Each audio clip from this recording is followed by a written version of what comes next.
anything else. We don't want to know. We're dedicated, yes, To our favorite shows. Oh, my circuits! Everybody loves Hypnotoad. Scary dog! Pearson at Blurnsville. Futurama. Good evening. You are listening to a Radulich Broadcasting premiere podcast, TV Party Tonight. I'm your host, the mandated reporter, and frankly, I'm mortified, Mr. Mark Radulich. And tonight, our favorite show is WandaVision. WandaVision premiered its first 2 episodes on January 15th, 2021, and ran for 9 episodes, concluding on March 5th. It premiered exclusively on the Disney Plus streaming app, and it is the beginning of the constantly being delayed Phase 4 of the MCU. It was brought to you by Marvel Studios and the Disney Corporation. Nobody else involved. No, this isn't one of those 900 other production companies involved. It's just Kevin Feige and his little band of dwarves. Joining me to talk about this evening, first from Honeysuckle Rose Creations, Alexis Hejna. How you doing, Alexis? Hey, doing good. Apologize if my voice sounds a little scratchy. We've been having rain for the last few days, and it is just kicking up my allergies. It's giving me a horrible sore throat. That sucks. Allergies. For a while there, I was struggling with that too, and it's never a good thing. Also joining us to talk all things Marvel, because he loves all the Marvel movies except Ragnarok. He loves all the Marvel TV shows except Ragnarok. And he loves to talk about all the Marvel things except Ragnarok. So here he is, except Ragnarok, Robert Winfree. How do you do, sir? It's a gross oversimplification of my point for the sake of bad comedy, sir. The gross oversimplification of the point for bad comedy is my middle name. Duh. Your father was a very forward-thinking man, I suppose. How are you doing today, sir? I'm doing all right. Just for the record, you all can listen to our reviews of old Marvel shows and figure out where I stand on each of them individually. I assure you I don't hate them out of hand. If I dislike them, I have specific reasons. So, I was thinking about this. I've been thinking about the show a lot lately. And I was trying, and I know when I watched the show, I had put in the chat with you guys, we'll talk about it. And you were like, oh, that's code for it's half. I don't know what you guys thought was so great about this show, and half I'm still trying to put my thoughts together. Mostly accurate.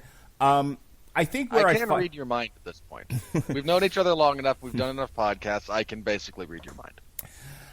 I'm going to make a statement, and then we'll talk about the show, and hopefully the conversation will make these statements make sense for people.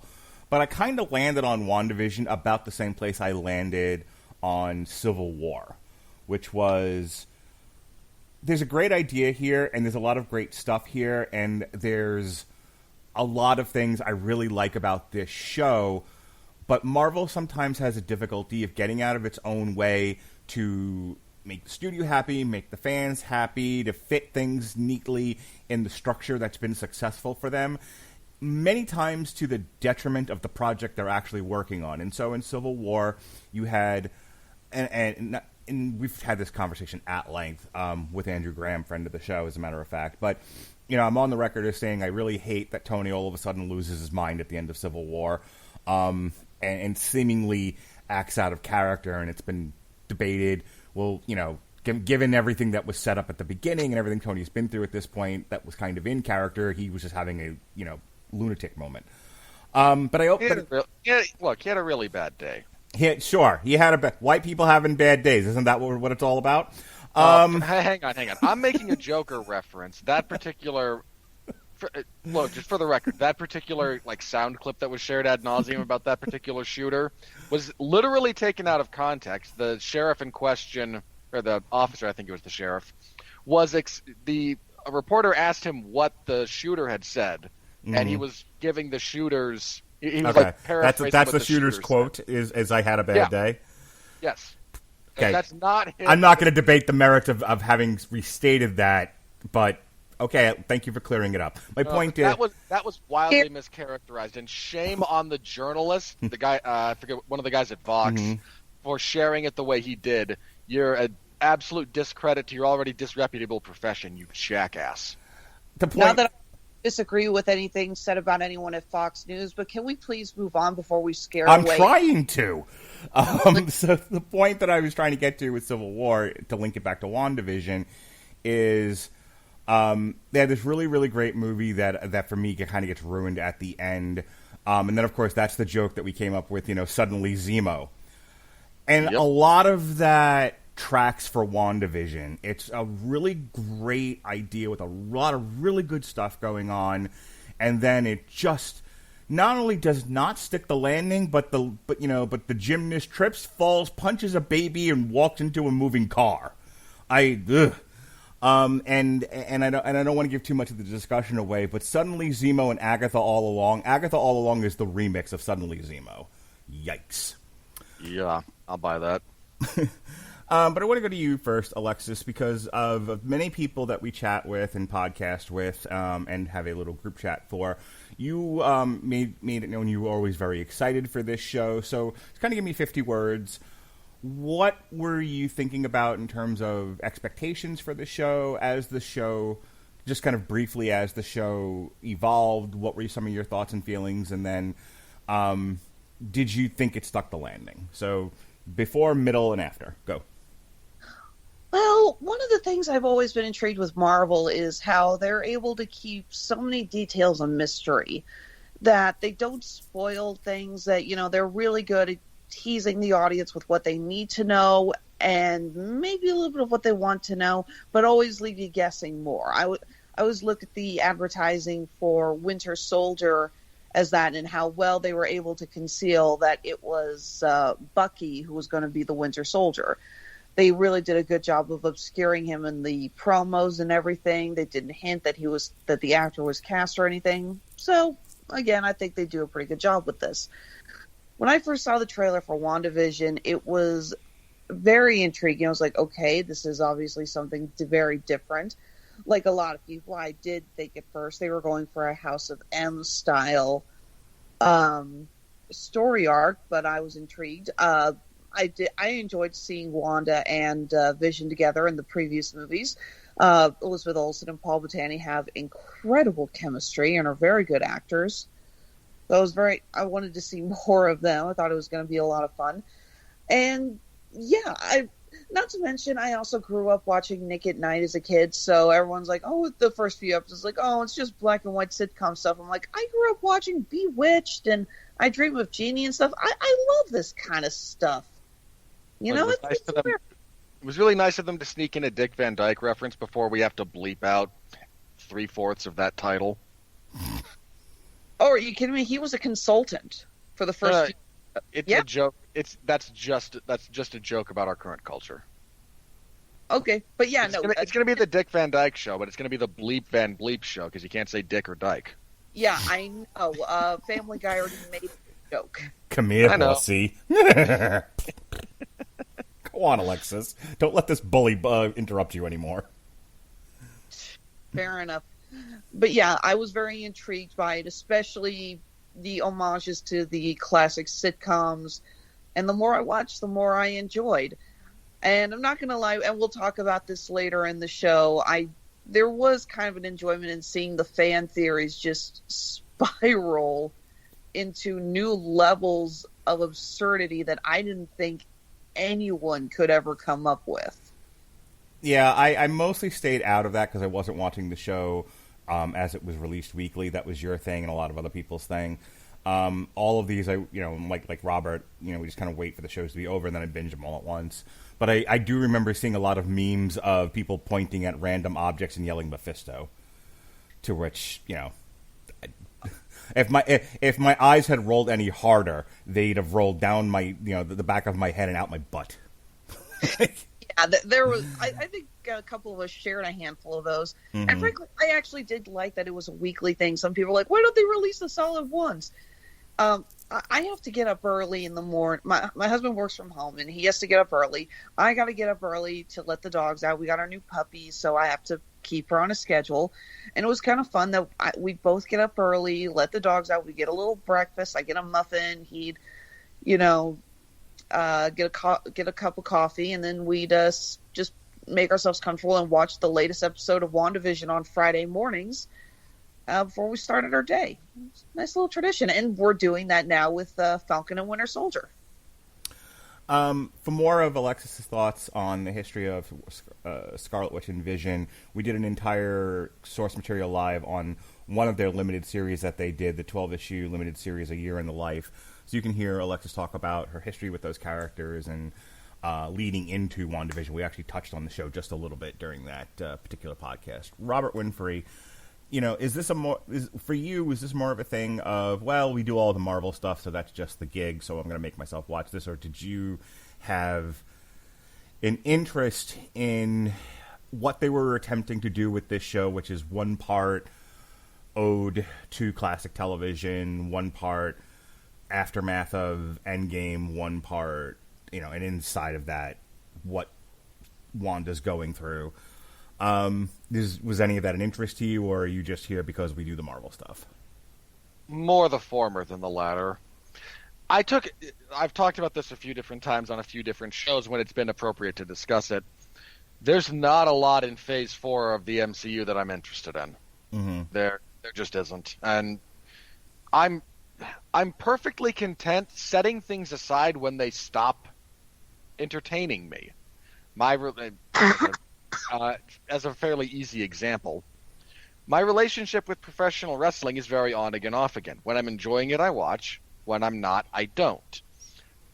And this leads to long times when I read other people's recaps, or I listen. I have friends who will watch it more consistently, so I get a lot of what's going on sort of secondhand. But I haven't watched an episode of Raw in years. I've pinch hit to cover it a few times, but other than that, I don't enjoy it, so I don't watch. It's not a terribly complicated procedure for me. So looking at Phase 4 of the MCU, I had to kind of take a moment and assess, how much of this am I actually interested in? And the answer is very little. Now, that's not to say that it's going to be bad. That's not to say anything of the sort. It's to say that I know most of this is not appealing to me as a person. And fair play, I can live with other people enjoying stuff that I don't. The world doesn't need to conform to my taste. It would be a very boring place if it did. But WandaVision in particular, especially once I saw the couple of previews, it's not that I understood why people were excited. I also understood why I wasn't. Especially when we're doing the weekly release thing, and I kind of rolled my eyes. For a very specific reason. And look, one of these is purely personal, the other is, I think, a bit more objective. Personally, weekly releases drawn out over a month, and I know this was not that long. Actually, it pretty much wasn't it? A couple of months. Weekly release schedule is not my preferred viewing method of television. I don't enjoy it. This is not because I'm impatient. It's not because it's just never been how I prefer to do it. Again, that's just my personality, and I'm unclear as to the specifics of why that is, but that's the way it is. The other thing that goes along with the weekly release schedule is trying to maximize that format. And this leads to a lot of cliffhangers that serve only to try and generate week-to-week interest. And they serve no other purpose apart from, hey, tune in next week to get the answer, and that annoys me. It does, because it doesn't hold up upon any second viewing, upon viewing it in any way other than as originally intended to be take a week, and just let this marinate. And I'm sorry if that's a gimmick. That does your story no service in the long haul. It's unbelievably short-sighted. And again, it's not my preferred way of doing things. So I came to it after it was all done, and in the wake of this particular show, I'm still kind of where I was at the beginning of the Phase 4 transition. I'm not really looking forward to most of it. I'd skip a lot of it if we weren't reviewing it. For the record, I am somewhat looking forward to Falcon and the Winter Soldier. I'm waiting for it to be done because that's just kind of I don't care for week-to-week viewing. I never have. even when it was the only option. I was more likely to buy a box DVD set and watch something that way. So, just a little bit of release history here, and then we'll start talking about the show. Phase 4 was actually slated to kick off with Black Widow. Endgame came out. Spider-Man Far From Home was set to be the epilogue of that. It was the first movie that dealt with the immediate aftermath of Endgame, which is people disappearing and reappearing after 5 years, and what that did to the world that the Marvel Universe occupies. Phase 4 seems like they're dealing a lot with that, but not before going back to Civil War and doing Black Widow first. That was what was supposed to happen. But COVID, and so July 9th, 2021. In theory. The very first Disney Plus show we were supposed to get was supposed to come out in August so we were supposed to do Black Widow, Falcon and the Winter Soldier in August, and then Eternals in November, and then WandaVision in December, and then Doctor Strange. That's how it was supposed to go. But suddenly COVID, and Black Widow got pushed into... It was COVID all along. And it killed Sparky, too. It did. So Black Widow got pushed forever off. Eternals got pushed forever off. Everything else, all the dominoes fell and were pushed forever off. They couldn't finish filming Falcon and the Winter Soldier in time, so that got delayed till a week ago. And the only one left standing at that point was WandaVision, which correct me if I'm wrong. Started in December? No, it was said to have supposed to start in December. It actually started January 15th was the first episode. So, things not going according to plan for Marvel right now. Like I said, this was supposed to lead directly into Doctor Strange. We're not getting Doctor Strange until next year, with several other movies in between. Such is life. That being said, the first 3 episodes of this series, we have Film Before a Live Studio Audience, Don't Touch That Dial, and Now in Color. And we're going to talk about these in chunks, so we'll do the first 3 here. The first one, Film Before a Live Studio Audience, is an ode to the Dick Van Dyke Show and I Love Lucy, and it's done in black and white, and it's about 30 minutes long, and it's like 99% dedicated to a love letter to classic sitcoms, and 1%, hey, what's going on here in the Marvel Universe with these superheroes? Don't Touch That Dial is an ode to Bewitched, and it's a little less of that and a little more of, hey, what's going on in this world? There are moments where Wanda hears, I think it's the radio, and is momentarily distracted from what's going on. There's some other stuff that happens, but it's mostly dedicated to the silly plot line that's supposed to resemble Bewitched with these characters. And then Alexis, Now in Color, was that supposed to be the Partridge Family or the Brady Bunch? What were they doing in the 1970s?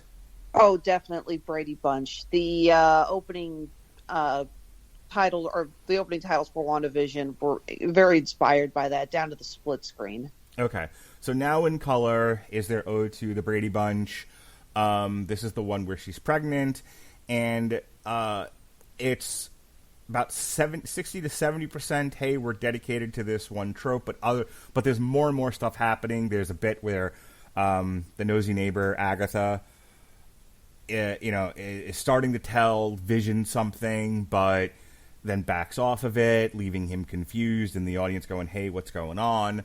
I think in the previous episode, something kept banging into the house, and it was this, everything's in black and white, but here they have this red-colored helicopter toy that we'll find out later is a drone that got transmuted, and it's got the sword logo on it. Sword.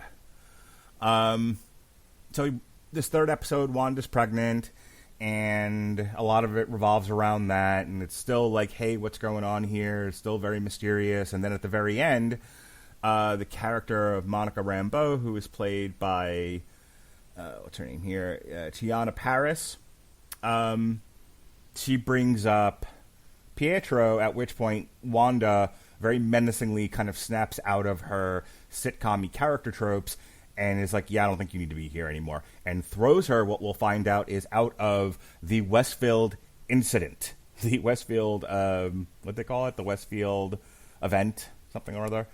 Well, it's Westview, Yeah. and I think they call it the Hex, because it's in a hexagon shape, so they call it the Hex. Never forgive them. Stupid gag. So she boots her out of, what do you call it, Westfield? Westview?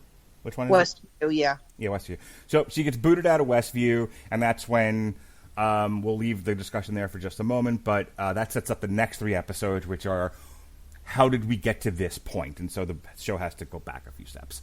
So let me go to you first, Alexis, and then Robert, and then I'll kind of give my thoughts on these first 3 episodes. Did you, first, I think the most obvious question, like I said, they're almost 100% dedicated in total to, we just want to do love letters to classic TV sitcoms. How did that work for you? Did you like it? Were you patient about it? Because I know a lot of people were like, what the fuck, what are we doing here? Yeah, I knew that I always get so annoyed when people are like, why isn't there more action? Why isn't things starting up yet? What's going on? It's like, it's a slow reveal. It's a mystery, and that's part of the fun of it. You know, I remember joking with Andre. I was like, oh, they'll reveal soon enough, and we'll get some cool action scenes. Marvel always gives that to us. But I was very intrigued.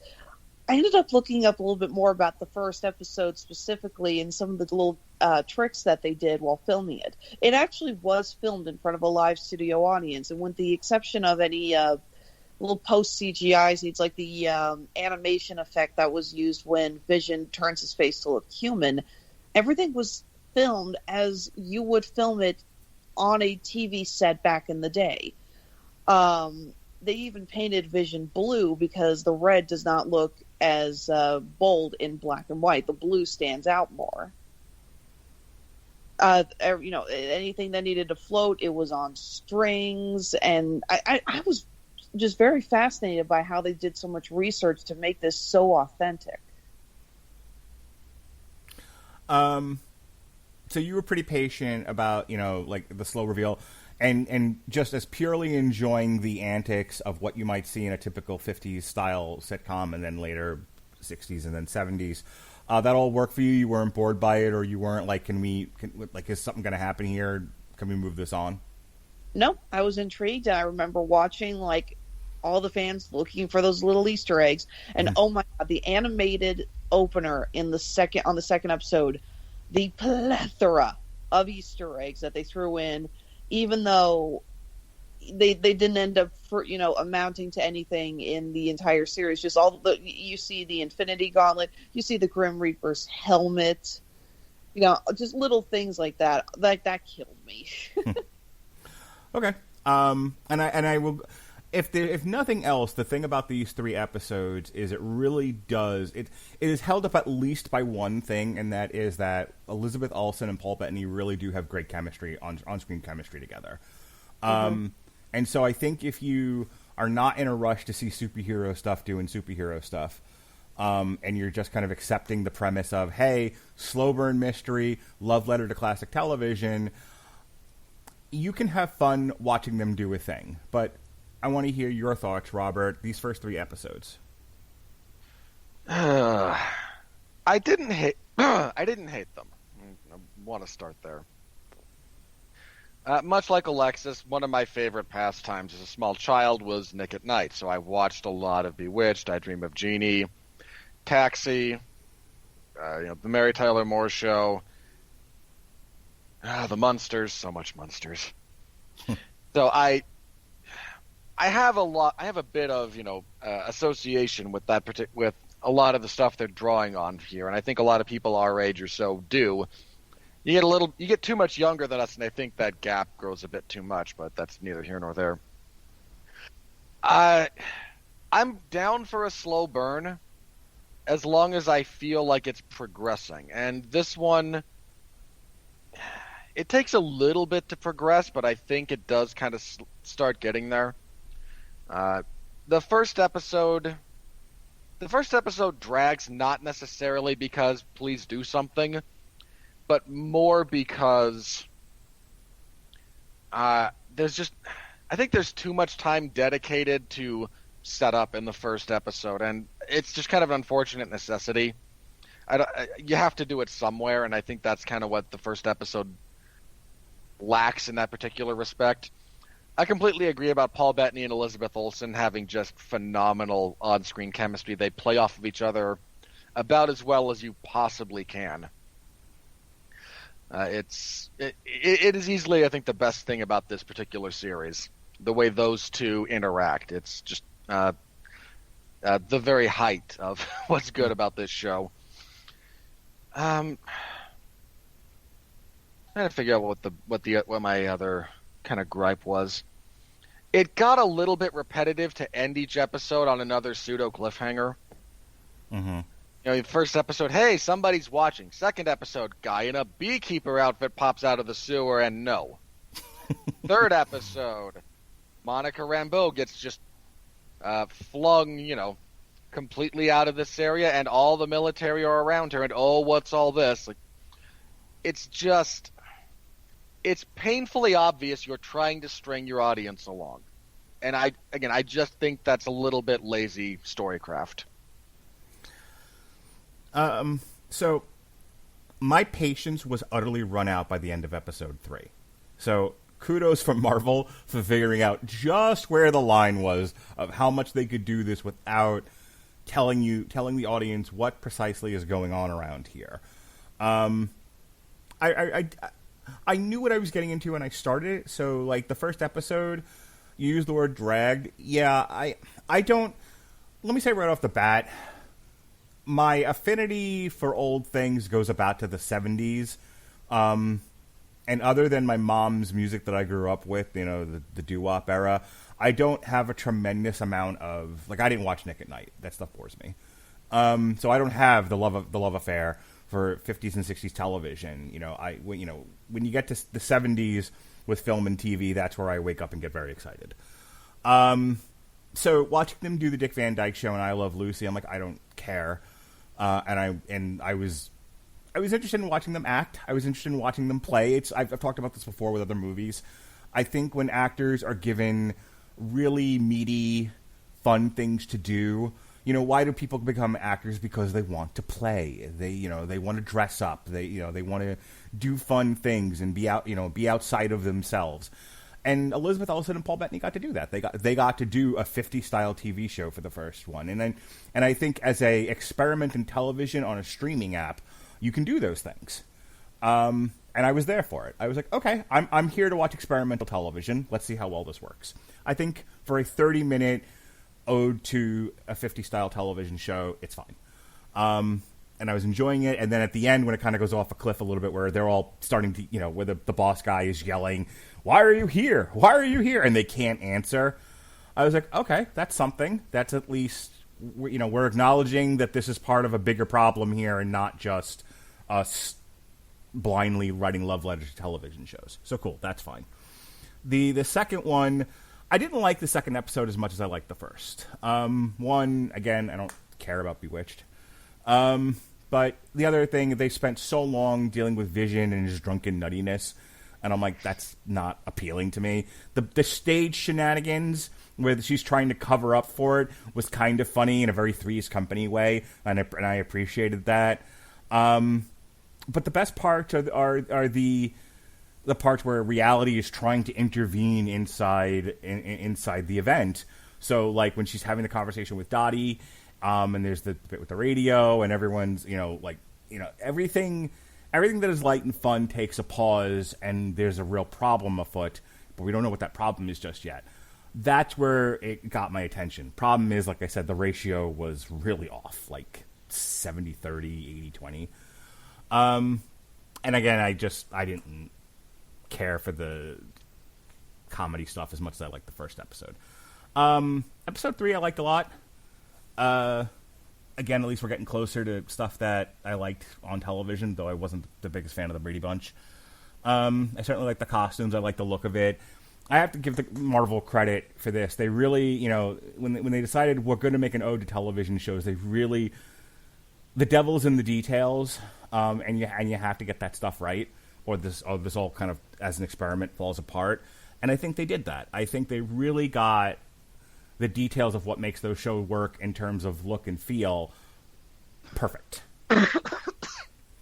And then you're led to believe here that Wanda, you're starting, at least the beginnings, you're led to believe that Wanda is controlling things, and when people sort of break the spell and are like, hey, there's something's not right here, she's like, out you go. And so they set up, so this is where you start to see the crumbs of Wanda being set up as the villain of this thing, and that this is all a machination of her own mind. And I'm like, oh, cool, okay. So why is she doing this? Now you've hooked me. After 3 episodes of silliness, now you've hooked me, because this is now starting to be something where this really powerful person has done this gigantic thing to where she benefits from it, but she might be hurting everyone around her. They start to lay the seeds for that here. And I'm like, cool. That's a very Scarlet Witch thing to do. Now I'm interested. Before we move on to the next 3 episodes, did you want to comment on any of that, Robert?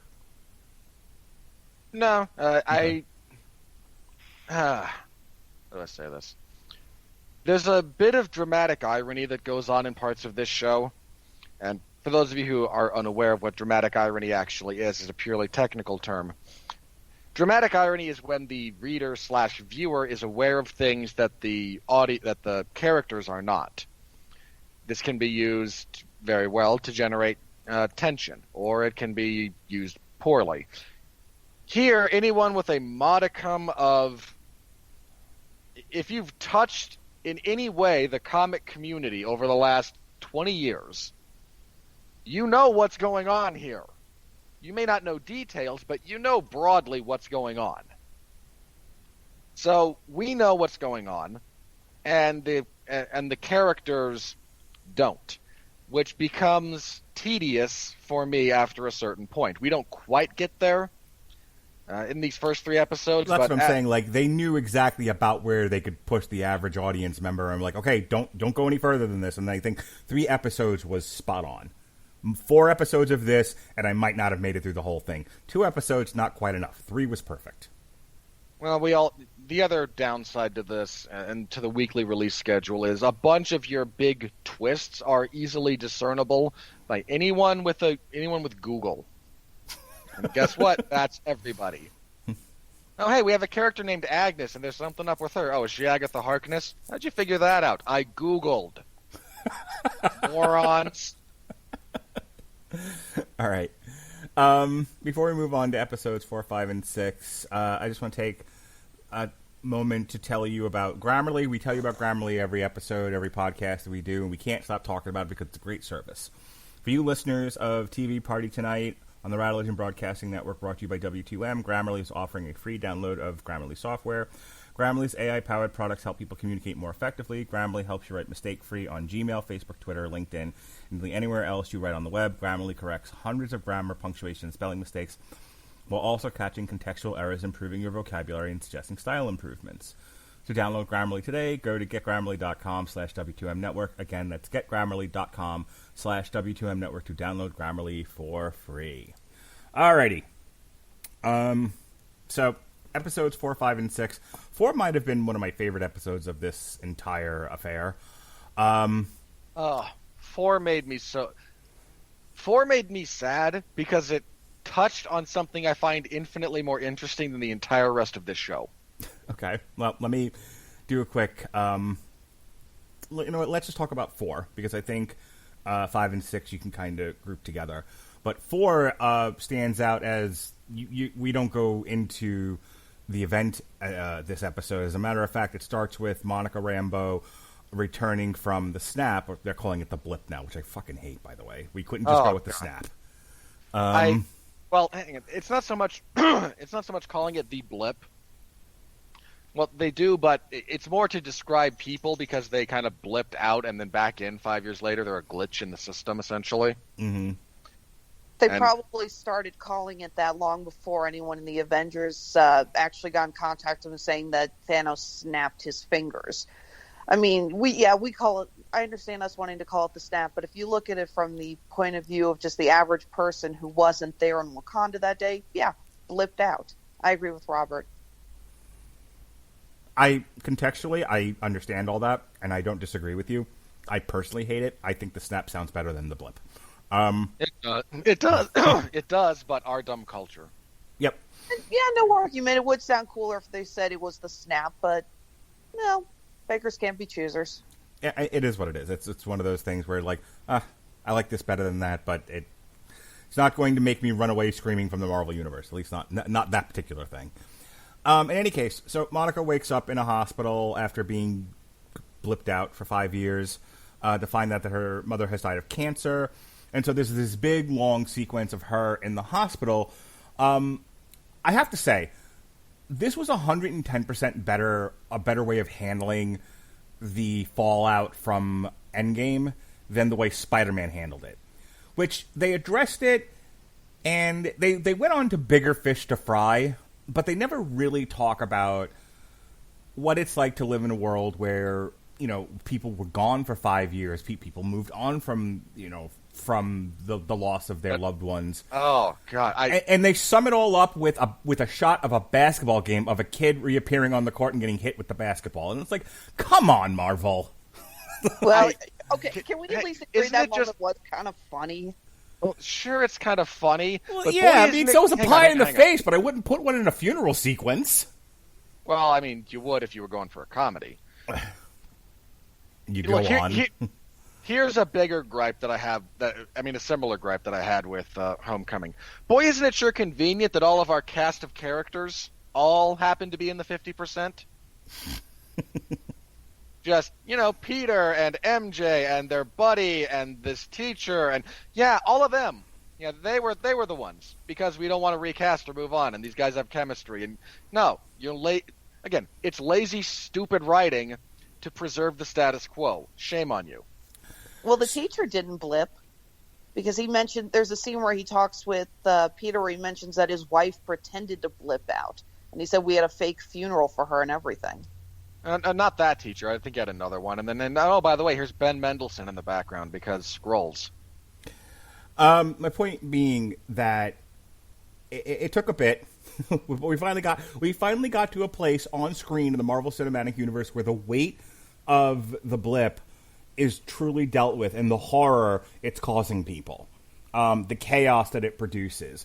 I wish there had been more of this, and I guess maybe in other things they'll talk about it. I don't know if they're dealing with it in the Falcon and the Winter Soldier at all. I mean, this is only a few weeks after Endgame, so it's still fresh. I'm gonna guess no, because both Falcon and Winter Soldier were snapped and have been undusted. Wait, have you guys watched the first episode? No, but spoil away. No, don't spoil away. Spoil away. No one cares about Mark. Find a way to say what you're going to say without spoiling. The first episode is going to do a lot of discussions about the blip because there's actually a financial scene at a bank where they talk about it's like, well, you don't have any financial records for the last 5 years. And the character's like, well, there's a reason for that. I was dead. Boy, I would really love a con man arc, like just like a genuine somebody who's like, yeah, we don't have any records for you for the last 5 years. Yeah, I was dead. No, you weren't. You just faked it. But like, I want to see that story. I think acknowledging, I mean, because you watch Infinity War in the Endgame, and as a viewer, you're like, clearly this is a big deal. You know, the end of Infinity War is the most like a heartbreaking, sad thing you see in a comic book movie. As everyone's turning to ash and blowing away. And it's all wonderfully done. And they talk a little bit about the world, after the 5 year later time jump in Endgame. They talk a little bit about that, but they can't spend too much time lingering on it because they got to move on with this movie. So these other Disney streaming shows dealing with it, the aftermath, the weight of it, I think is really important because this is a huge thing that happened. And you get a little bit of that with this hospital, and it's one of the reasons why this episode is one of my favorites because it felt the most real to me. Like, this is kind of what, people would be panicking, there'd be chaos, there'd be doctors running around, people like, what the hell happened? And then the utter confusion on poor Monica, who's like, what do you mean my mother died? I was with her 5 minutes ago. Ma'am, that was 5 years ago. And oh, by the way, you were dust. Like, oh, shit. And then she goes back to Sword, and they're like, maybe not. Like, we like you being here, but we don't really want you to do anything. So go to Jersey and help the FBI with a missing persons case. And so she does, and then she ends up in the event, et cetera, et cetera. This is where we're reintroduced to Darcy from the Thor movies, who has moved on from... Huh? I said, who got her doctorate, apparently, since the last Thor movie. I didn't want to nitpick, but wasn't she a political science major and she was just hanging out with Natalie Portman for, like, extra credit? I take a wild guess and say after the events in New Mexico, she switched majors. Fair enough. Yeah, because, going from a slacker to the type of genius astrophysicist that would be consulted by the government on supernatural occurrences is something you can do in a handful of years. Oh, for God's sakes. I also... Full disclosure, I also don't like that character or Kat Dennings as a general rule. I used to watch Two Broke Girls. I find Kat Dennings to be funny. I find Kat Dennings to be funny at times. I don't hate everything she does. As far as her character in the Marvel movies, she's there to do one-liners and funny bits and be, comic relief. It's fine. In any case, she's the one that figures out that there's this broadcast signal, and she's like, I need an old television, because we'll just have one of those lying around from the 50s, so that we can capture this signal. Okie doke. And that's when she realizes, hey, wait a minute, Wanda and Vision, who is dead, who had his head caved in, is somehow on this like Dick Van Dyke-like show. And so... that's episode 4. We now know that there's this red hexagon energy thing happening in this part of Jersey, which is keeping people out of it, keeping people within it trapped, and they're trying to figure out what it is and what this has to do with Wanda and Vision. And this is what leads them to say things like, "Hey, who's doing this to you? Because you couldn't possibly be doing this to yourself." So anything else, Alexis, about episode 4? There's a couple little background teases that I like. That you got the whiteboard where they're trying to figure things out, and you see things like Skrulls ? On there, which I thought was kind of funny, and again led to a lot of interesting fan theories. The actress playing Monica I thought was really enjoyable. I was so happy to see them bring her in. After we saw the character as a little kid, and we, those of us who've read the comics know what's going to happen to her in the future. So I love that little tease with Captain Marvel, and now we're getting to see the fruition of it. I agree with you about the horror of people being returned to the blip like that, and I'll give it to you guys that, yeah, it was not handled that well in Spider-Man 2. However, I'm going to say that was not the tone they were going for, and considering that, we got more of that now in this, and we are going to get a lot more of that with Falcon and Winter Soldier. Again, I'm not going to spoil it, Mark, because you've asked me not to, but it is brought up. I'm willing to say it's like this will be much more explored in future installments, and I'm willing to see how they break that down. Good. It's a weighty issue. It's the most weighty issue we've come across in 20 years of the Marvel Universe. It needs time. It needs exploration. There's a lot you can do here. It should not just be passed over as a thing that happened so they could fight the bad guy. For the record, that's what I want. I want more of the chaos of this thing coming back, of people coming back. Like, that bit in the hospital is the most interesting thing this entire show does. But pretty close. Episodes 5 and 6, we have a very special episode which does kind of a,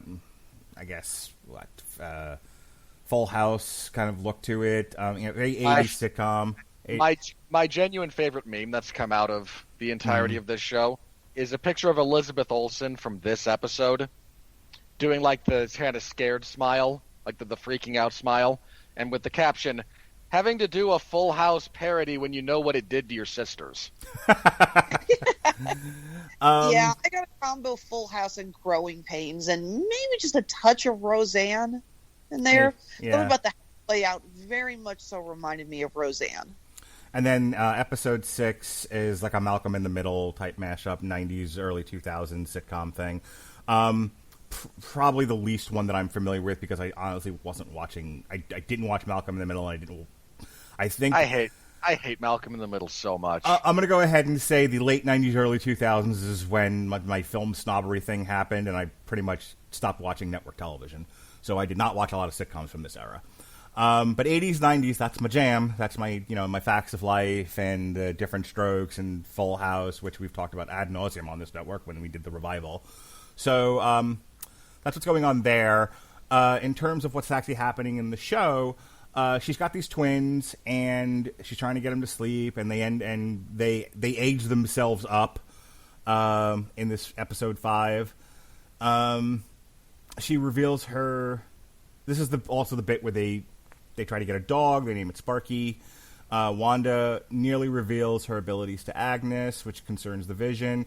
And I want to say it's this episode where Vision, who had, over the course of the previous first three episodes, Vision started to think about, like he goes to a job in the very first episode, and he's like, well, we just do accounting here, but okay, accounting for what, though? And nobody can answer him. Stuff like that. This is sort of the crescendo of that, where I think he actually almost ends up facing off with Wanda. They're both floating in the sky, and he's like, I think it's this episode. Yeah, it is. He's very aware. He's not only aware that stuff is wrong, but he actually does. I think the line he throws out is, "I can't remember anything before Westview. I don't know who I am."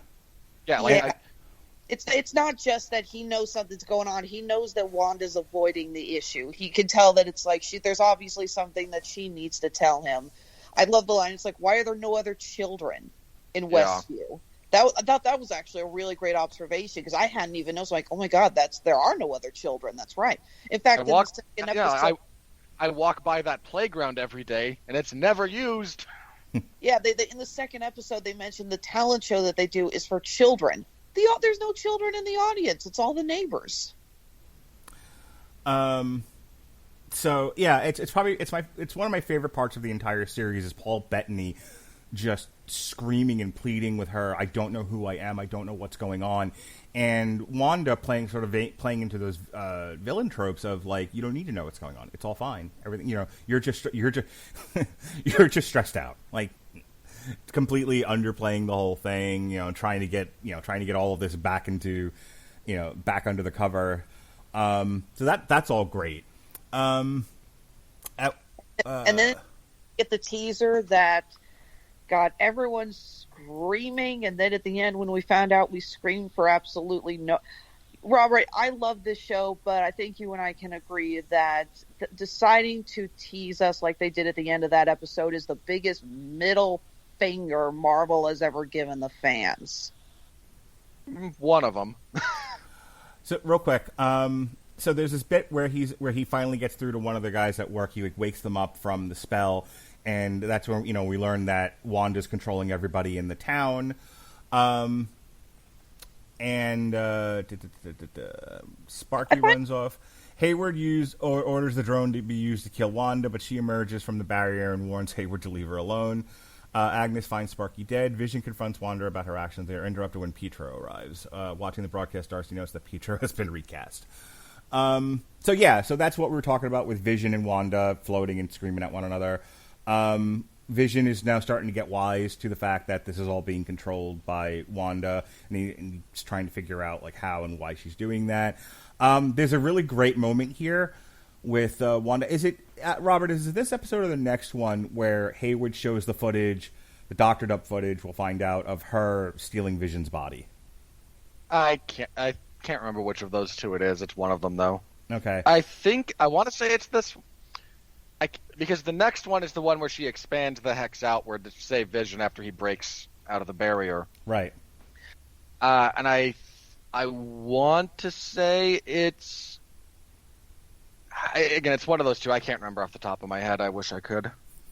Do you remember which one it is, Alexis? Yes or no? No, I'm afraid not. Okay. A lot of, I hate to admit it, but a lot of what goes on with Sword kind of starts to blend in together, because you start remembering more the timeliness of, the genre of the sitcom more than what Sword is doing, sadly.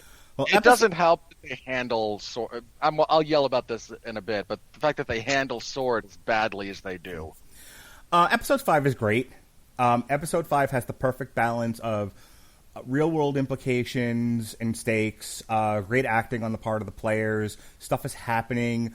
It's probably one of the best episodes of the series from beginning to end, with really no complaints from me about what's going on here. Unfortunately, everything about that's great about this is going to get undone in the last couple of episodes, but we'll get there. In the meantime, what I love about the show up to this point is, and what I'm ultimately let down by the end of it, is how much of a villain the Scarlet Witch is. And she's the best kind of villain that we talk about, where it's not that she was born evil or that she's trying to take over the universe or she has some sort of, complex. Is she's had nothing but losses. And they'll go into this later in a future episode, which that episode I do like. An exploration of her trauma and her pain, her grief, her losses. But it's those things that that push an otherwise good person to do things they might have normally not done. It's a very Job thing, where it's like, well, if we take everything away from this person, what will they do? What will they do? Will they still honor God, or will they fall into sin? And Scarlet Witch falls into sin, which I love. I love the idea. We see this in other television shows too, and I've talked about it actually on TV Party. I love the idea of stripping a person down and seeing what they will do when they've lost it all. Will they be true, or will they do bad things? And this is a show about her doing bad things. And so I thought it was brave. Very much past tense. Yeah, of Marvel to cast one of their heroes in this villainous light with this proper psychological context. I'm like, wow, that's really cool. That's what you should be using these streaming service shows for, to do these kind of psychological explorations. And so when she comes out and confronts Sword, and she's like, I'm not doing anything bad here, I'm not hurting anybody, and I'm just trying to move on with my life the best way I know how, don't bother me, or you're going to be sorry. And it's like, yeah, she's one of the most powerful people on Earth because of her magic. She should absolutely be that much of a dick. And she should be that threatening and that menacing. And so I love that. I thought that was great. It will be horribly undone by the end of this show and make me want to throw everything I can watch the show on out the window. But we'll get there, won't we, Robert? We will. 6, now that we have Pietro, 6 is a lot of her and Pietro talking. I'm going to go ahead and fanboy a moment here. I really thought, again, Marvel was going to be brave and interesting and thoughtful, and this was going to be an allusion to the X-Men universe, and it's not. It's a setup to a joke about dicks. Cool. I don't understand Marvel at times. I mean, I guess if I really thought about it long and hard enough, they didn't know what they were going to do with the Fox stuff just yet when they were shooting all of this, and they didn't want to give too much away, and they don't want to commit to things and then have to retcon them. So it's safe just to say, hey, it's fun to recast people in television shows because isn't that a thing that happens? And so we recast Aaron Taylor with what's his face here, and Evan Peters, and isn't that a fun thing that happens in television? Good for you guys. Alexis, anything about the Halloween episode? Besides how awesome it was to, even though to have the characters in there, obviously homemade versions of their comic book counterparts, even having the boys dress up as Wiccan, and I can't remember what Speed's costume was, but obviously he's just wearing the same costume as Uncle Pietro was. But I thought that was really clever. Of course, you see Agnes as a witch, further, illustration for later. The scene where Vision breaks the barrier was kind of heartbreaking for me, because the first words out of his mouth aren't "help me" or "help Wanda." It's "help them, help the town people." It's just he's realized at this point that the people are suffering. Not just like kind of passively existing here, but no, bad stuff is happening, and as he's disintegrating, He's just, I'm with you. Just like help. The people need help, as everyone just kind of stands around, not quite sure what to do about what's going on. Yeah, someone took that scene, made it into a meme, and said, "And that's why Vision was worthy to lift Mjolnir." And I thought that was a really great observation. That the first thing he thinks of is help these other people. Don't worry about me. Just a really great scene. Robert, anything about the Halloween episode? Just, again, the bit at the end. I actually liked the bit at the end where she expands the area of the hex to not just to save him, but we see it have an immediate detrimental impact on her mental health in the next episode. Like, this costs her something to maintain, and the more she expands it, the worse off she becomes. I liked the conflict between Vision and Scarlet Witch. We see them in the early beginnings of this show, and while Vision is a little bit like, he knows something's up because stuff is off, but the more he becomes aware of what's going on, the more he kind of goes, Wanda, what you're doing here is really screwed up, and her response is, shut up and look pretty. Yep. And I like the conflict that comes out She says, of dance, monkey. I'm the Scarlet Witch in your Vision, Robert. Isn't that funny? Yeah. Hilarious. I think you finally crossed the line there. Look, I'm happy to be I think my other favorite thing, and I shared this on Facebook. A lot of people are only now cluing into the awesomeness of Paul Bettany. Mm-hmm. So I've been hip to it for a while, in no small part because again, this little joke that I shared. Picture of Paul Bettany dressed up as the Vision. Some of you all met Paul Bettany like this. I met him like this, and it's him as naked Geoffrey Chaucer strolling down a road to walk up on Heath Ledger, Alan Tudyk, and I can never remember the other guy's name, but he's equally awesome in A Knight's Tale. It's a great movie. Yeah, that's how... I love that movie, man. It's so good. Again, some of us met Paul Bettany doing something very different than being a hero. And him getting to show off a little bit here like that is a really good thing. I like that they kind of build out... there's a lot of sneaky allusions to what's going on by Pietro in particular. He actually tells Wanda at one point, you've dealt with the ethical consequences of this about as good as you can. And her response is, what do you mean? Like, oh, okay, fine, you don't want to talk about it yet. That's cool. Which plays into both who they should be as siblings and what we find out is actually going on with Pietro later. Yeah. So there's some good stuff that comes out of that. The stuff with Sword is just... I'm going to save yelling about this until we get done with the show because I have gripes with how they've handled all of this. The stuff with Sword gets progressively dumber. Yeah. It just gets dumber and dumber and dumber. Like, the first time they show up, we're so desperate for something other than another sitcom parody or homage that, yay, something new. Please give us context, give us story, give us something that's going on here. And then the longer it goes on, the more it becomes apparent that this exists because this exists because studio notes that the creative forces were more interested in the in the sitcom homages than anything going on with Sword. This is we're also very nearly to the point where Monica goes back through the barrier. Mm-hmm. And we get our setup for, yay, this is how she gets her powers because you get superpowers. You get superpowers. I'm desperately waiting for the point in this show when it's realized that everyone's super, so no one is. Just so I make sure I say it, at the end of 6 here, he and I want to talk about this for a little bit because Haywood orders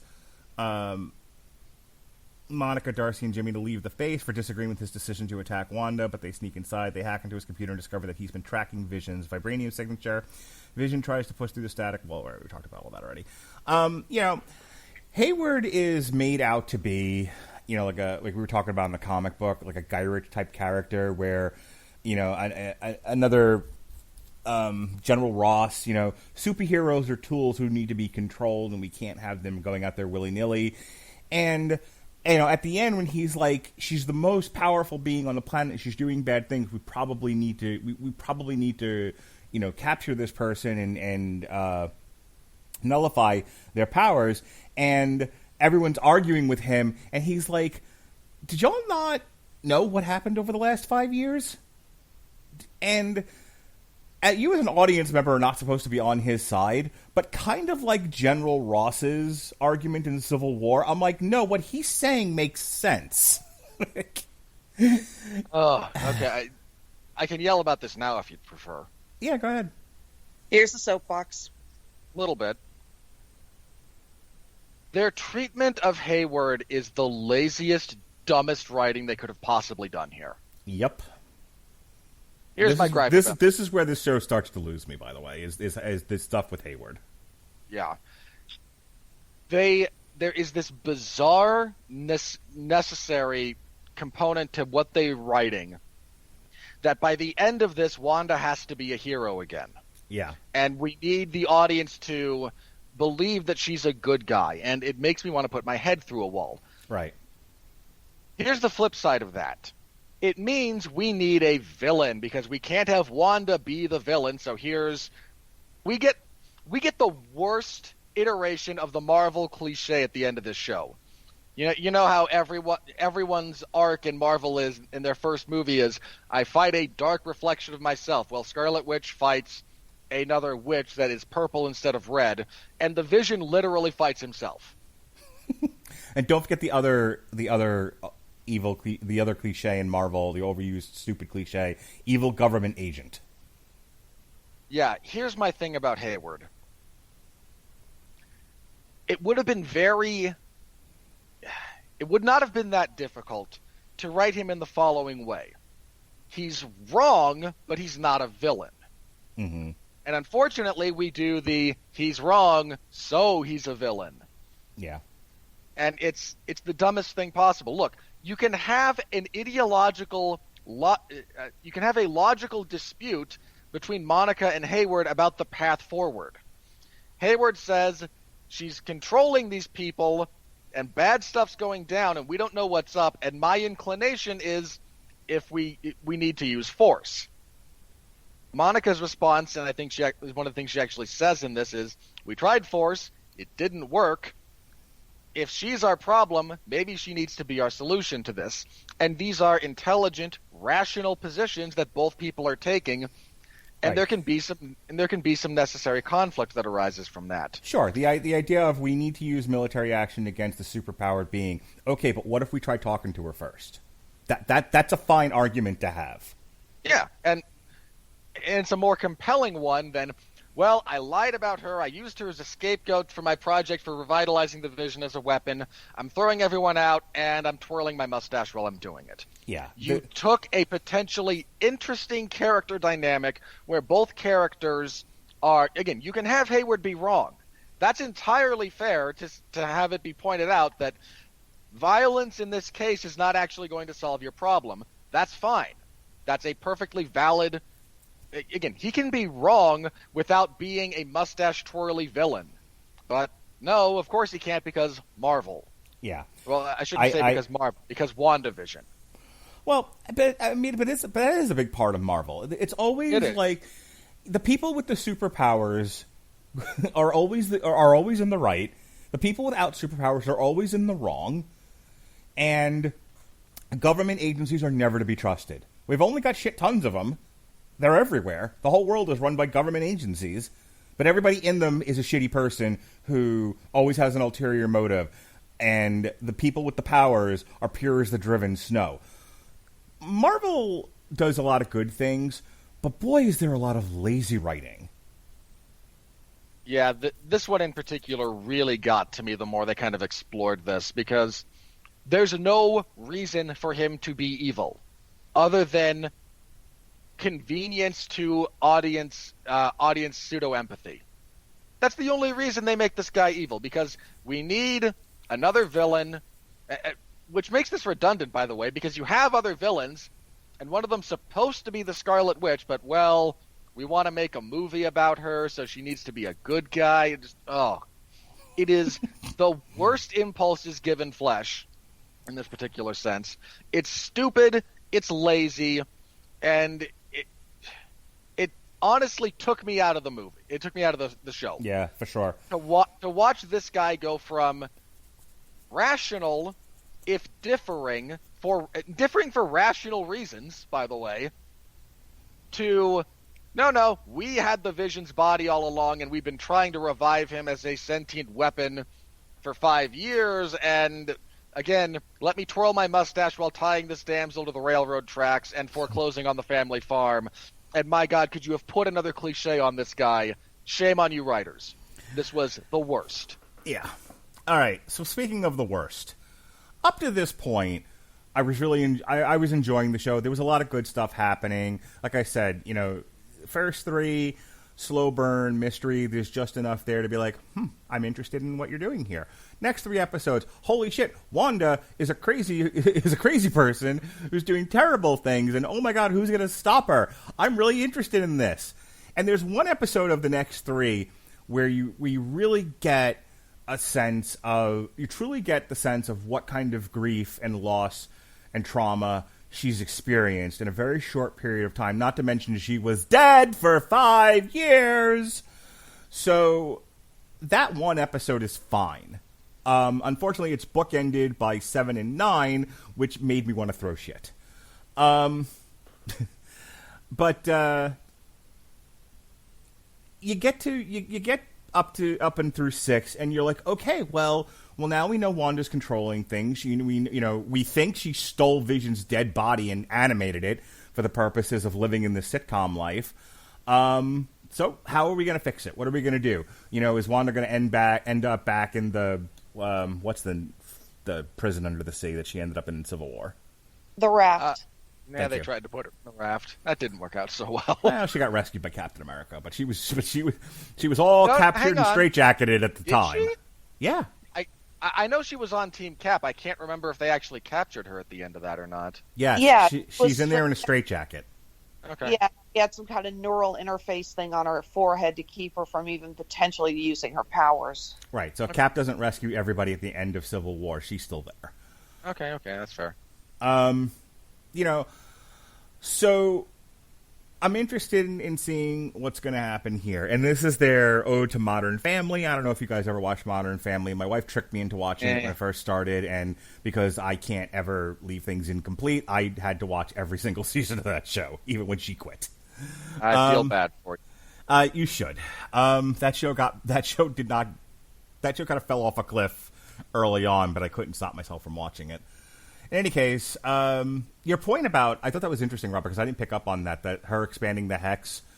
I didn't love the fact that she spends most of this episode deciding, fuck it, I'm having a me day and I'm going to sit on the couch. And I'm like, oh, they did more in Modern Family than just stuff like that. Why are you doing this? I didn't pick up on she's exhausted from expanding the hex, so that's a good pickup on your part. This is also, all the people that were at the barrier when it expanded, including Darcy, are now inside the barrier, and they're turned into circus performers. And so we get Vision and Darcy teaming up, trying to get to Wanda. That's in this episode. You get the stuff with the kids. The boys disappear, and they end up in Agnes's basement. And this is where we get the famous, it was Agatha all along / suddenly Zemo. And I want to take a moment and talk about this for a second, because you have a really strong story about a grief-ridden person who goes nuts, steals a body, creates a sitcom world for her to live in because life just sucks that much. I'm with you, story. That's great. Oh, but Suddenly Zemo. Suddenly Agatha. And I guess the way they explained it, correct me if I'm wrong, Alexis, is that basically that's all true, but to keep it going, and because she's interested in Wanda's powers and she wants to take Wanda's powers, she did a nudge here or there to keep things going where it might have otherwise collapsed under the weight of itself, which doesn't make a tremendous amount of sense to me. You want to take a shot at that? Yeah, I guess my only complaint was as awesome as the It Was Agatha All Along song is, and it is an awesome song. You a big fan of the Munsters? Oh, totally. Okay. Well, everyone Yeah, who was a fan of the Munsters loved that I- song. I'm the ballpark that says the Munsters is better than the Addams Family. How dare you? Good. I'll have you on then to discuss the Rob Zombie Munsters movie. Congratulations. Yeah, we talked about this last night, remember? Yes, do. Go Or on. last night or Monday night. I don't know. When you have me do back-to-back shows, they all start to blur together. I get it. Yeah, but no, I did think it was kind of weird that, well, first of all, it was cool to finally get the reveal about Agatha Harkness, the one fan theory that was right. But, yeah, it wasn't her all along. Yeah, she did a couple little things, but it was Wanda who did everything. Wanda lost control through her grief. In fact, there's the show creator, when he was asked why they didn't include Mephisto in this, after like you said, Mark, every fan said it's like, oh look, there's a speck on the wall, that's Mephisto. He was the stork. Sure, why not? The creator said they felt that they didn't need to add Mephisto because the true villain of the show was Wanda's grief. She was unable to process. She was lost. She had to overcome her own emotions. And I thought that was actually a really good metaphor. But then, you throw in Agatha, and it's like, it's cool to have Agatha revealed, and she does make a good foe for Wanda, but it felt a little weird to suddenly say, like, it was Agatha all along, but then, 2 episodes later, it's like, no, pretty much all she did was kill Sparky and, cast some dude as Pietro. Right. And that's the whole thing is, Marvel shot themselves in the foot here, Robert. They had a great character doing great villainous character psychological things, and then they're like, but it's not really her, it's Agatha, because she can't be bad. And that's really all it amounts to. It's, we need a reason for her not to be bad, so it's Agatha. And that's where I was like, I hate this fucking show now. I hate Marvel. I hate it all. Like, you guys can't just leave it alone, can you? You can't just tell a nice story. It always has to be, oh, come on, man. We can't have our good guys be bad guys. That's too confusing for the audience, and it'll piss off the mouse. So make some bullshit reason to undercut everything we've told you for 6 episodes now. Ugh. Yeah, I didn't hate that. I don't know. Maybe this didn't bother me as much as it did you, because I kind of understood what Agatha was doing a little better. She's here out of curiosity because she sensed the magical disturbance and again wanted to figure out what's going on, because this is incredible power. So what she's doing is more kind of pushing and prodding, like, okay, I want to make sure this doesn't end before I figured out what's going on. It is I get that, and I'm fine with that. It doesn't change anything I said, though. It is horribly presented. Yeah. Like, if you present Agatha as malicious, but passive, magical explorer going, would you look at all this stuff I found in the Galapagos Islands, right? Here's the thing. And I want you to finish, but I want to have a dialogue with you also. If Wanda has moments of doubt through the first 6 episodes to where she's like, maybe I shouldn't be doing this. If she learns earlier on that she is actually hurting people and she's like, no, I can't do this. And then there's Agatha doing a thing to make her have to keep it up. That's one thing. If Agatha is the reason Vision tried to escape, and then and then she's like, well, if she's the one, not Pietro, or I guess it's implied she's saying it through Pietro, the only way to save him is to expand the hex. Okay, fine. That all tracks, and at least then it's not completely out of left field suddenly Zemo. Unfortunately, none of that happens. It's Wanda, and Wanda hurting people who try to stop her, threatening people, and then the narrative wants you to believe that it was Agatha pushing her. Like, that's just not good writing. No, I get her motivation. She wants Wanda's power when she knows that it exists, and so she's there trying to figure out, what is she doing? How does it work? How do I take it from her? I need her to keep doing this and expanding more power so that I can figure out how to take it from myself. That's a great motivation for her and why she's there. It doesn't really help the central narrative, though, and if it's siloed into that's just why she's there and doing what she's doing, and it has very little to do with what Wanda's doing and why she's doing it. That's one thing, and I don't start screaming. They made it sound like, maybe I'm wrong about this, but they made it sound like independent of Wanda's own grief, Agatha's also pushing her for all of these nefarious reasons. And I'm like, no, she was fine. She was fine. Don't do that. Don't undercut her grief by saying she's being manipulated. That's dumb. And if you're going to have it be that she's manipulating him, make it a little bit more clear that she is more of the manipulator. Again, it's like you mentioned the idea that maybe she, through Pietro, is the one who told her to expand the hex. Make that a little clearer. You know, she's like, and I killed Sparky too. It's like, okay, why? Why did you kill the dog besides just evil? The Munsters parody is funny and interesting, and I get why people like it, but I feel like that's an idea somebody at the writer's table had. And they were like, well, how does this fit into anything? It doesn't, but let's do it anyway because it's funny. Okay. For the record, nothing against Catherine Hahn. She's great. No. Look, the least thing I have to complain about is anyone's performance in the show. You might not like Jimmy Woo or Kat Dennings, but nobody gives a bad performance. That's not the problem here. The problem is the writing. Yeah. Yeah, I'll agree with that. What else, Robert? Are we just like, hang on, where did you leave off? We're still dealing. I'm still dealing with my frustration of suddenly Agatha.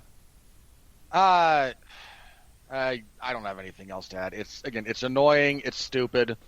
It badly undercuts what was the most interesting aspect of your story narratively in terms of, and we'll get to this more in a bit when we talk more about the ending. But I'm with you. It undercuts the most interesting aspect of your story. It's very, very poorly set up in the context that they try to present it. And I'm going to have a little bit of a gripe at Catherine Hahn here for just one thing in particular. She is great when she's doing the sitcom stuff. And maybe this is more about episode 9 and a little bit of 8. Less 8 than 9.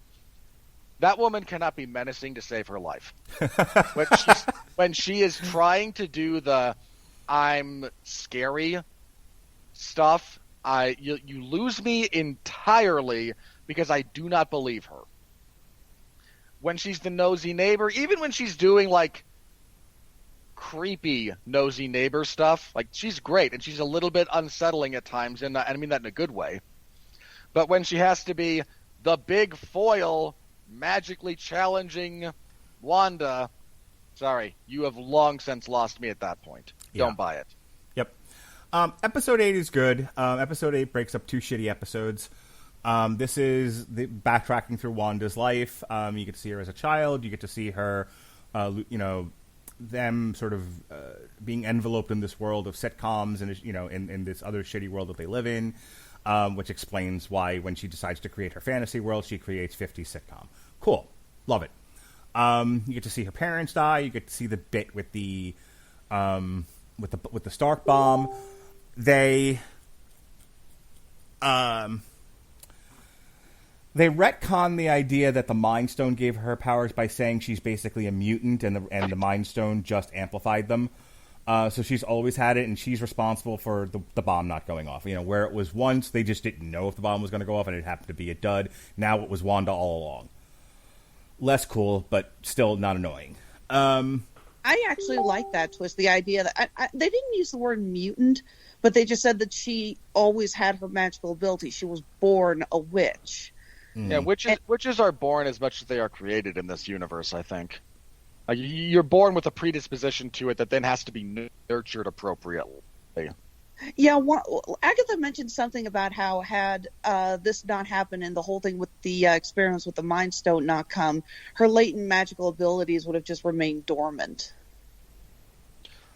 Yeah, like remained dormant or been very small. Like for most people, it takes time and training in order to master magic power, unless you're Wanda exposed to the Mind Stone, then you're the Scarlet Witch and the nexus of all things important, and aren't you just the poochiest poochie that ever pooched? At all times, we have to be asking, what is Poochie doing? Where's Poochie? So anyway, so that's fine. That's all good. And then they do something that is... I don't want to speak for anybody here, but but I'm wondering if you guys are going to be as aggravated about this as I was, because for me, this was the last straw in terms of cowardly writing on the part of the Marvel team that worked on this, just not being able to stand up and do something interesting, and instead we have to write in reasons why the character's not as bad as we first portrayed her, because we don't want to upset people, I guess. I don't know. But one of the best things they did in this show was having an angry Wanda kick down the door of Sword and steal Vision's body, because I'm going to have my happy ever after if it fucking kills me. Yeah, I'm with you, Wanda. You animate that dead body. Do it. I know where you're going with this, so let me put it like this. I was okay with either interpretation, provided the follow-up was appropriate. Right. If Wanda's grief has just driven her to the point where she sees the Vision's body being kind of taken apart or whatnot, and she's like, okay, that's it, I'm taking him, I'm going to bury him, and then she freaks out when she gets to the place she's going, okay, I'm down. I'm completely down with that. Again, grief makes people do terrible things. That's one of the things this show should have talked about, and instead ran screaming away from the moral complexity of the issue because reasons. Because space flight with energy beams. Yeah. Space so fight. There's space that. Fight. I'm also okay. I was also okay with what happened. She actually goes and, again, wants to have a look at the body. She's technically his next of kin, and there's rational discussion about, the Vision was a person. He was also constructed of, billions of dollars worth of the rarest material on the planet, whose implications we don't fully understand. The best, most greatest material on Earth, and you all made a frisbee out of it. Has to be my favorite line from Age of Ultron. It is a great line, and again speaks very much to Ultron. So I'm okay with that rational discussion, and I'm actually okay with her going down, realizing he's gone, and then going somewhere else to process her grief, and then in her grief, her powers unleash and she manifests this new version of him. I'm okay with that, believe it or not. Yeah, I figured you guys weren't going to be with me. Hang on. It's the follow-up that kills me. That's really where I take issue. Either of those character beats being appropriately discussed can be just fine. If her grief drives her to deliberately and consciously steal this body and then reanimate it with magic, cool. If her grief unprocessed unconsciously makes her powers go out of control and do all this, cool. These are both villainous acts. They both need to be followed up on in the appropriate way.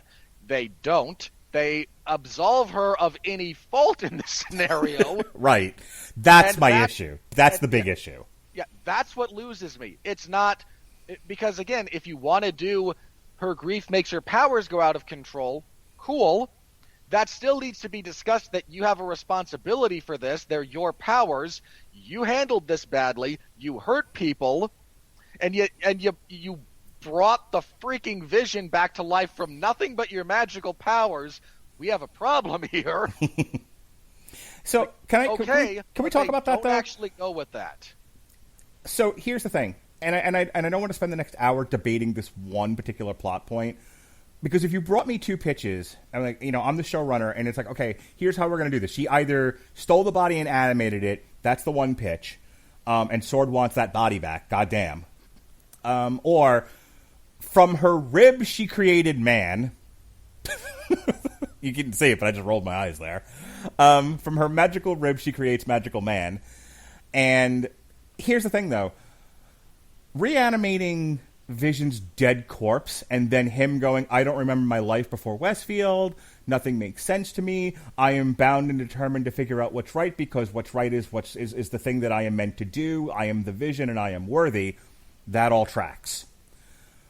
he's an extension of her.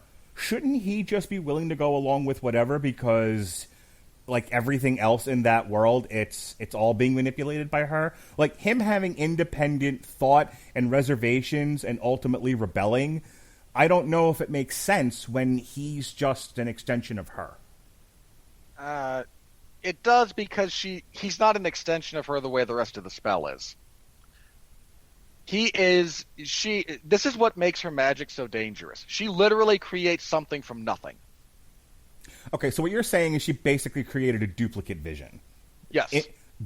Down to the Mind Stone and everything. She just... an approximation of the Mind Stone, but she tried her best to create him as she remembered him. Okay. Including his personality, which is why when confronted with something he thinks is wrong, he doesn't just go along with it. He resists because that's essential to his nature.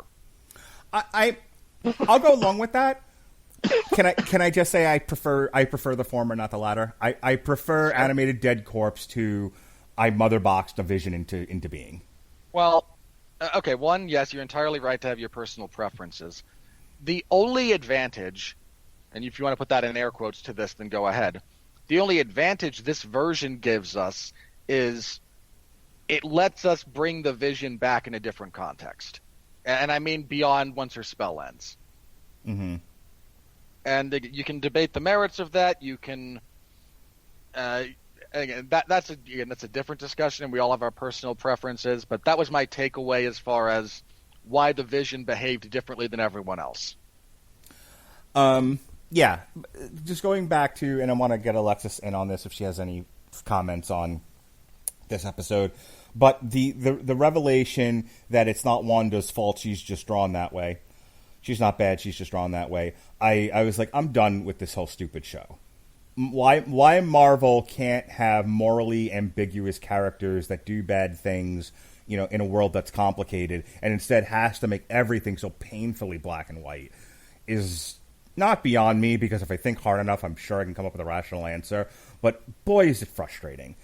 Alexis, you've heard us talk a lot about the resurrection of Vision. Did you have any thoughts? I'll go ahead and give it to you guys that, yeah, it probably would have made for a more compelling character for Wanda to have her steal Vision's body. But at the same time, the cliffhanger of the White Vision, which actually did happen in the comics. Yep, West Coast Avengers. Was awesome. So part of me is just like, as much as I think it would have helped Wanda, I think it would have been more of a detriment to the show as a whole. So I am okay with what they did, because Vision versus White Vision was really good. Agree and disagree. Vision versus White Vision is a cool visual. And I guess this being a visual medium, you have to give credit where credit's due. Narratively, it drove me up the wall. And the Ship of Theseus discussion, which I thought was just really, really well done. Yeah. The writing's not all bad. There are high points of the writing. That was an example of it. It's unfortunately, there were some narrative broad strokes here that just don't do their job as well as they should have with a team, that has 20 movies and shows and whatnot under their belt. All right. Anything else about previously on? Because other than the Vision stuff, I liked everything they did with Wanda, other than the fact that, why do we need Agatha here? It's clear from this entire episode, Wanda was villain enough, while, Wanda was character enough to support this entire show. Agatha seems tacked on, like they're going around like, well, who's the villain going to be other than Hayward, because we need a superpower villain to have the big fight at the end. Because this is a Marvel movie, you have to fight a dark reflection of yourself. Yeah. And then the other thing that happens is that when Agatha has the really hackneyed, shoehorned in, completely out of place line about, you have a form of chaos magic, so you are the Scarlet Witch, turn page. Yeah, not strong writing.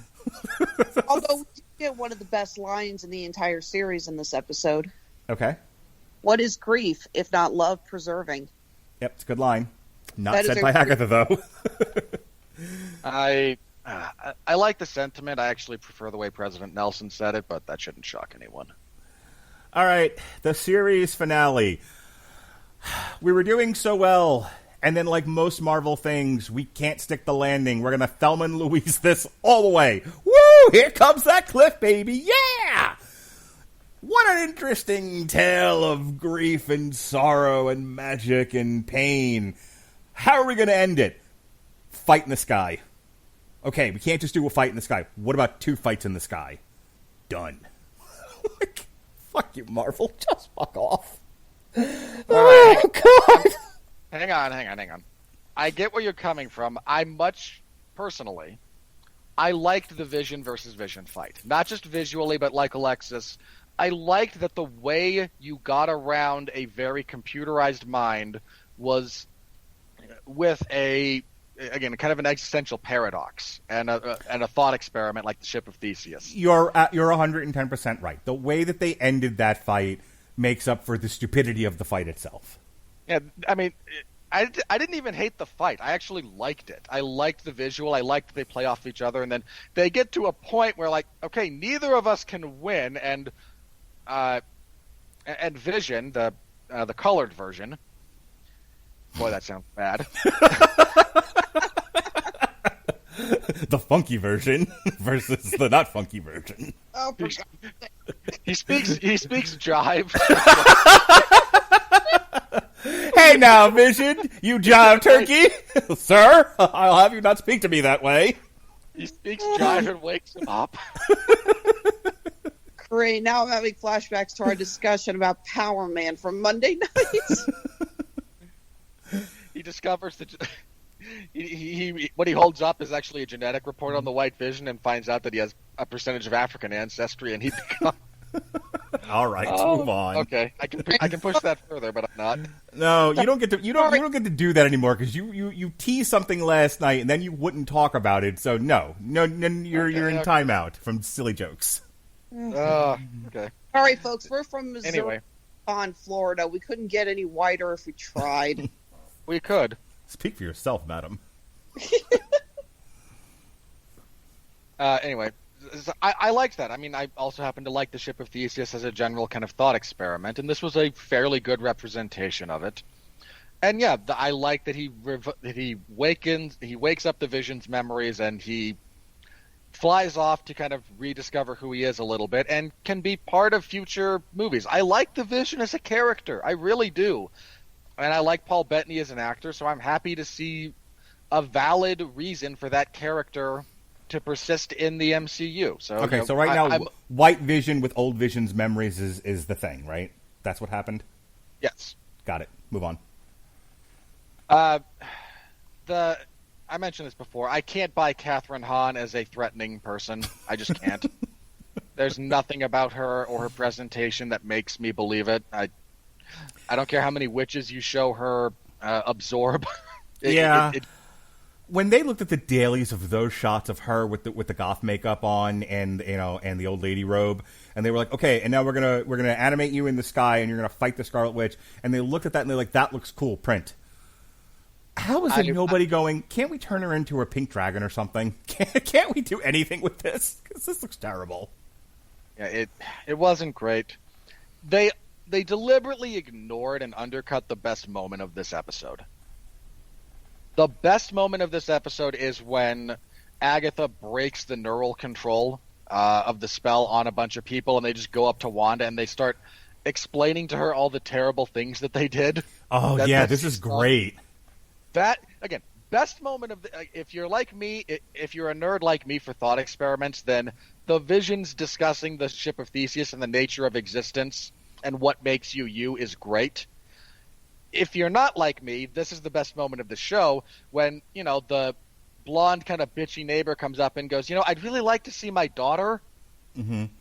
No, well, she could be the school bully if you like that storyline, but please, I haven't touched her in months. And Deborah Jo Rupp going, free us or kill us, but pick one. Because living like this is hell, and you're torturing us. Like, that's great. And I can't believe that came from the woman who was on that 70s show. Deborah Jo... That 70s show had everyone who wasn't one of the stupid teenagers on that. I'm not 70s saying show. everyone was a bad actor. I'm saying if you only know her from the 70s show and she's doing sitcom mom, and she's doing a great sitcom mom, you're like, wow, what a great line delivered by a hell of an actress who I didn't see that coming. Yeah, well, that's what I'm saying. I'm with you 100%. I loved the guy who at one point goes, I look at myself in the mirror and these aren't my clothes. This isn't my face. Like, I don't know who I am anymore. You have forced me to live this lie of existence for so long, I have lost myself. Yeah, it's great. Like, that's a real thing you have to deal with. I wish I wish the show had ended with this. I wish Agatha going, you're the villain in this story, and and everything you just said happened, and the Scarlet Witch goes, you're right, undoes the thing, and goes into the woods to live deliberately. Hooray! Yeah, I'm with it. Or she gets captured by Sword, and she ends up back in the straitjacket again, and, Doctor Strange will come get her later. I'm okay with either of those things. What you're going to talk about next, and I want to let you do it because you're going to do it better than me, of how everything that's great about that scene and really comes to a fine point in the series and makes it wonderful and a great viewing experience for the fan, utterly undone, and is one of those moments, like I've already talked about, that makes me want to throw shit at the people who run Marvel. Go. Okay, there's an interlude. Again, we have the big battle. She punishes Agatha by sealing away her mind to forever be the nosy neighbor, which is fine. I wasn't terribly compelled by the battle between Wanda and between the two witches. Didn't do a whole lot for me, but Marvel has a somewhat underwhelming final battle. Film at 11, sky's blue, no one cares.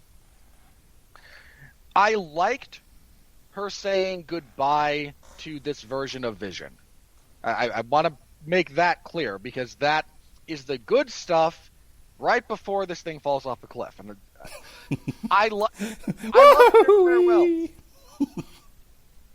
I love their farewells. Not only do we have one version of the Vision out there with all the old memories and now trying to refigure out who he is, which is great.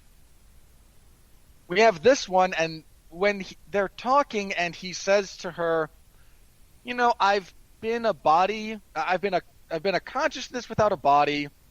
I've been a body with a loose consciousness. I've been, I've been a conduit for the Mind Stone.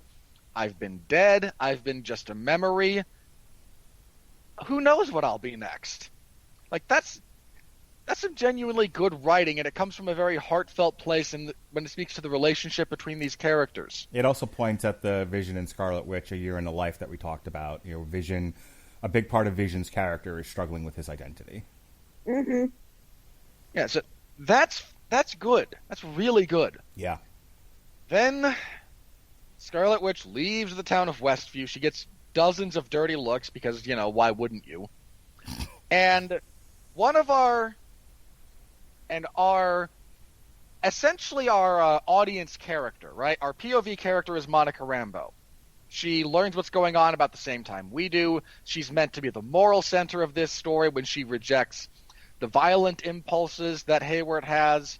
She's meant to be the smart one, the brave one, the daring, all this crap, right? She's the paragon that we're supposed to watch and identify with. And as Wanda's leaving, she says of the dirty looks that Wanda's getting, they'll never know what you gave up to help them. I wanted to throw something. You don't get hero points or moral victories when you stop actively torturing people. You're not a hero for that. So remember a week or two ago where I was like, I'm so magnanimous, Robert? I'm like, no, don't thank me for no longer torturing you with a particular podcast topic. That's why that's funny, by the way. Because I'm not magnanimous. I'm not doing a good thing by not torturing you. I'm just doing a thing. So, the fact that she has to give up something that she wants in order to stop being a shitty person doesn't make you a hero. And again, we're not talking passive, right? Like, if these people had been in stasis rather than actively tortured with her nightmares, forced to sleep on their sleep cycles disrupted, children locked away until it's convenient for her television show. Or she didn't know. If all of this hex energy bursted out of her, created the Westfield, Westview. Damn it. Created Westview, and she's like, "Oh, happiness," and she didn't know what she was doing to anybody. Like, I had no clue any of this was happening. I wasn't controlling it. I was just living in it. If it's the nexus from generations, and then you say you gave up paradise to restore humanity to the rest of this village, I'm kind of with it. She was actively doing it. Hang on, there's a better example. Superman's heroism and what do you get for the man who has everything, right? Mm-hmm. There's a reason the warlord says, I took that away from someone, and he said it was akin to tearing off your. He said getting pulled out of it, to pull yourself out of that must have been like tearing off your own arm. Yeah, Superman could have lived in a passive paradise of his own creation while the world burned, but because he's Superman, he gave that up because it wasn't real. That's heroic. Letting people see their children no, you get no hero points. You do not get moral victory. No, you get nothing. You lose. Good day, madam. I think a stronger ending is, first of all, cut Monica out of that scene entirely. Just, ugh. It's just, hey, you're a shit person. We understand you're sad. You need to be sad and not hurt people, though. You know what? You're right. And then she gives herself up to Sword. Flash forward 6 months. She's in her cell. She's in the raft. And above her is her astral form going over the dark hold, and she hears the screams of her children. I'm fine with that ending. I needed her to atone for her sins, not be rewarded for stopping being sinful for a moment. Yeah, I would have been okay with her, again, seeing Sword saying I can't trust myself right now, and then leaving on her own. So, point being, we get to that same scene where she's in the woods, living deliberately. Yes, she's at the Hulk's cabin from 20 years ago. Yes. Okay, sure. Look, point being, I don't care. Like, I'm okay with her not being in custody and her being there because that might set up more of her mind fracturing and Doctor Strange having to show up and kind of put her down. Like, I'm okay with that, but I'm with you in the sense that, like, she needed to go, oh, no, I screwed this up royally, and then, drop everything. If the final fight between her and Agatha is as the spell's collapsing because she's undoing it, I think that adds a different degree of tension to that scene. And maybe even a better one, because if Agatha drains all her powers, then the spell's just going to persist even though she's dead. Like, there's other things you can do that would have made that work. And unfortunately, no. Don't you understand? She's a grieving woman. She can do no wrong. It annoys me to death, and I think this is a cultural thing in our dumb culture. We have equated, victim status with morality for so long that the fact that she has been the victim of circumstance and is grieving somehow by necessity makes her the good guy. This gives her moral imperatives. Like, just that alone, regardless of her actions, she has been aggrieved and therefore is in the right no matter what. Like, no, it's stupid. It's illogical. It doesn't make sense. But that's where our dumb society is. I don't have anything more to add. That's everything I hated about this. I've already told you how I think a stronger ending would have been her giving herself up to Sword and starting the Dark Hold from the cell secretly, mysteriously, evilly. But that's me. You've had your say. You've explained it really, really well what the big problem with the stupid ending was. But I want to give Alexis the last word. Your series finale, madam. Go. Yeah, I still enjoyed the series, but you guys are not wrong. That there is a bit it does feel like she got off a little bit too easy. I did enjoy getting to see the family fight together, seeing the kids use their powers, and it was cool also seeing Monica use her new powers. I thought the scene between Wanda and Vision as he fades out of existence was very moving. Again, these actors did a really good job with it. Sorry, I lost my train of thought there. Overall, like I said, the show does have some serious faults, but I enjoyed it. I enjoyed half of it. I like the problem is, again, and this goes back to where we started with this podcast. For me, this is the WandaVision television version of Civil War. A really great idea, halfway decent execution, bad ending. A couple of narrative places where the people writing it don't seem to understand what it is they're writing, and so it's a maddeningly frustrating viewing experience because there's a better version of this show with some changes, a couple of tweaks, a removal of a character or two, and you've got a tighter, better show. Much like I said about Justice League, I'm glad it exists. I'm not upset they did this. I want there to be more experimentation via streaming with what you can do with a television show or what you can do with a movie. I don't want to see the same old thing over and over and over again. So the idea of, we have this canvas that is Disney Plus, and we have 20 years of goodwill with the fans and this company that's supporting us. Let's try some different things. Let's do some different things. Hey, we want to make a silly show that's an ode to old classic television shows. Do it. Yeah, man. I'm with you. That's cool.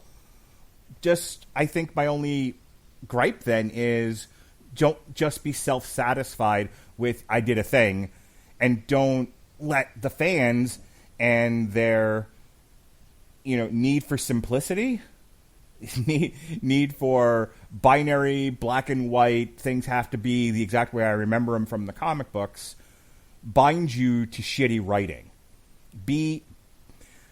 Experiment, yay, but be better than what you gave us here. This was the beginning of a really great show. It's not a great show. Robert? I wish this is a kind of gripe I have with Marvel generally. I wish they'd give their audience a little bit of credit. Like, we can handle some slightly morally ambiguous heroes, right? We can handle, her grief made her do bad things. That makes her a bad person for this particular point of time. It doesn't make her a bad person for the totality of her existence. Yeah, why can't she get better? Because you can't get better, Mark. You're either good or you're bad. That's right. all there is to it. The world is binary. 100011100001. Yeah. So I wish they'd give their audience a little bit of credit. And again, the ending is unbelievably stupid. There were a couple of teasers that just kind of made me roll my eyes. The stuff with Wanda studying the Darkhold, whatever. We know she has to be the villain for the Multiverse of Madness movie, so okay, fine. I don't care. The stuff with Monica. Oy.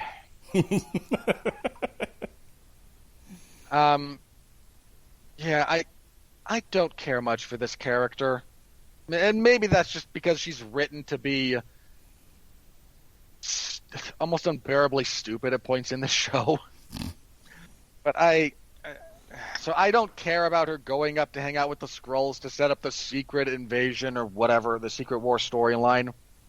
I don't care. Look, you got your job because of nepotism, because you're friends with Captain Marvel and your mother founded the place. It's clearly not because of your own organizational skills.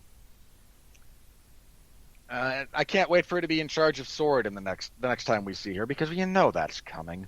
Oh yeah, sure. I didn't care for the majority of the ending.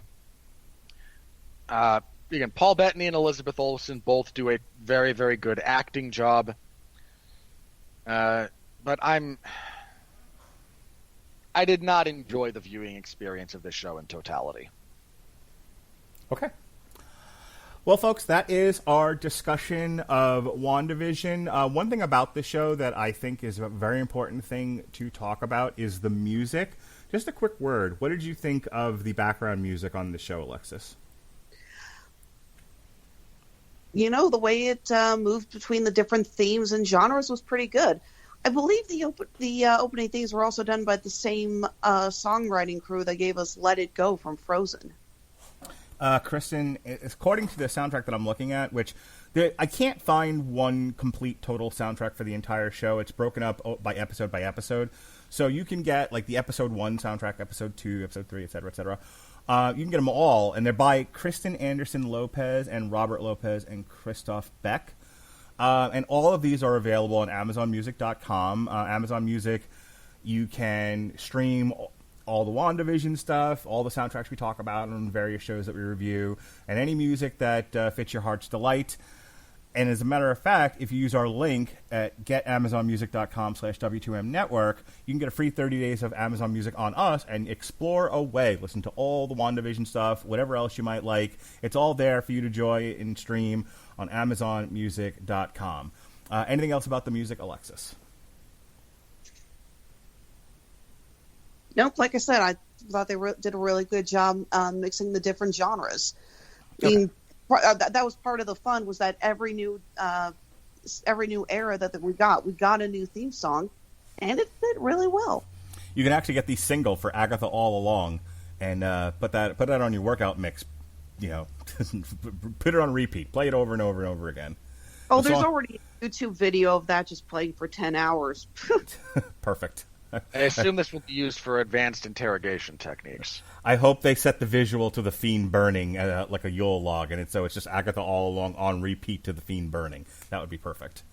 All right, with all my wrestling references out of the way, let's go ahead and do plugs. So that wraps up all of the stuff here this week on WandaVision. We did a book, we did the show.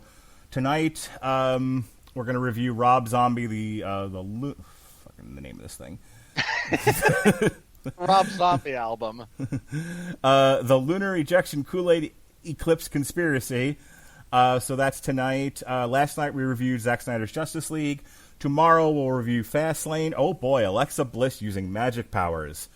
No purple dragons or stuff. And then Pat and I finish up our historical review of the history of heavyweight boxing champions with the Klitschko brothers. Alexis, do your uninterrupted, unvarnished, magical, wonderful plugs.